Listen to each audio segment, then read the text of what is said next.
মই ডক্টৰ চয়নিকা দাস পশুপালন আৰু পশু চিকিৎসা বিভাগৰ ফালৰ পৰা মই আহিছোঁ। মই ভেটেৰিনেৰী অফিচাৰ হয় আৰু বৰ্তমান আমাক এই অভিযানটোৰ বিষয়ে সঠিকভাৱে আপোনাক আৰক্ষী প্ৰশাসনে জনাব পাৰিব।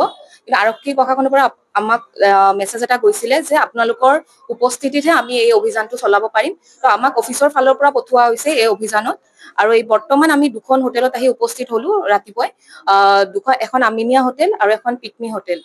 আৰু এই দুখন হোটেলত বৰ্তমান ছাছপেক্টেড বিফ মিট পোৱা গৈছে, যিটো আমি বৰ্তমান আপোনাক বিফ বুলি ক'ব নোৱাৰো, কাৰণ ফৰেনচিক লেবৰেটৰীত যাব, যিখিনি চেম্পল কালেক্ট কৰা হৈছে তাৰ পিছতে কনফাৰ্মেটিভ ডায়েগনচিছটো আমি আপোনালোকক ক'ব পাৰিম যে কি হয় মিটটো। আৰু এতিয়া বৰ্তমান আপোনাৰ আমিনিয়া হোটেলত 8.6 কেজি ফ্ৰেছ মিট যিটো উদ্ধাৰ কৰা হৈছে আৰু গোটেইখিনি আমি চিজ কৰিছো। আৰু নেক্সট কুক মিটো লোৱা হৈছে, তাৰ পৰা চেম্পলো লোৱা হৈছে।